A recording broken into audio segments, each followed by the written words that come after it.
మీరు చాలామంది సినిమా యాక్టర్స్ని తయారు చేశారు, చాలామంది శిష్యులు మీకున్నారు.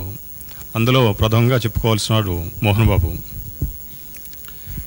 ఈ మధ్య మోహన్ బాబు గారు ఒక సినిమా యాక్టర్గా అందరికీ పరిచయం, అట్లానే అందరి అభిమానాన్ని చూరగొన్నాడు. అతను రాజకీయాల్లో చేరిన తర్వాత అతని రాజకీయ జీవితం మీద లేదా రాజకీయంగా అతనికి ప్రజలకు చేస్తున్న సేవ మీద ఒక గురువుగా మీ అభిప్రాయం ఏంటి? మోహన్ బాబు వ్యక్తిగా చాలా ఉపయోగపడే మనిషి ఎవరికైనా. కాకపోతే ప్రతి మనిషిలోనూ ఒక్కొక్క రకమైన ఇది ఉంటుంది.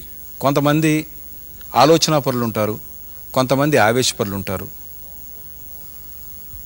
మోహన్ బాబు కొంత ఆవేశపరుడు, తర్వాత ఆలోచనాపరుడు. అతని ఆవేశం అతనికి నష్టం కలగజేస్తుంది తప్ప ఇతరులకు ఎప్పుడూ నష్టం చేయలే. అందువల్ల అతని ఆవేశం అతనే నష్టపరిచింది ఎప్పుడైనా చేస్తే.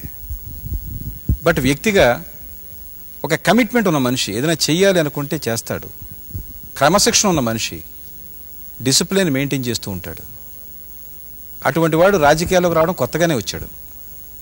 మరి అతను రాజకీయంగా ఏం చేస్తున్నాడు, ఎలా చేస్తున్నాడు అంటే అతని పొలిటికల్ కెరియర్ గురించి నేను ఎప్పుడు స్టడీ చేయలేదు.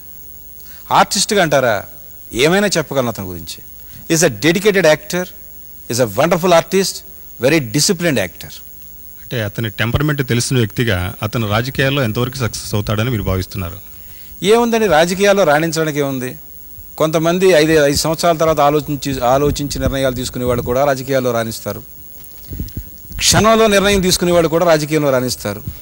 సో రాణించడానికి అప్పుడు వాళ్ళకున్న వాతావరణం కలిసి వస్తుంది ఉండడమే తప్ప ఇలాంటి క్వాలిఫికేషన్ ఉంటేనే రాజకీయాల్లో రాణిస్తారనడానికి సంబంధం లేదు. రామారావు గారు రాణించారు, పివి నరసింహరావు గారు రాణించారు. పివి నరసింహరావు గారి నిర్ణయాలకి రామారావు గారి నిర్ణయాలకి వ్యాస్ట్ డిఫరెన్స్, స్కైకి అండ్ ఎర్త్ కొనంత డిఫరెన్స్ ఉంది. కాబట్టి రాజకీయాల్లో ఇలా ఉంటేనే రాణిస్తారనేది ఒక నిర్దిష్టమైన ఒక అభిప్రాయం ఏది లేదు ఎవరికైనా. ఎలాగైనా ఉండొచ్చు.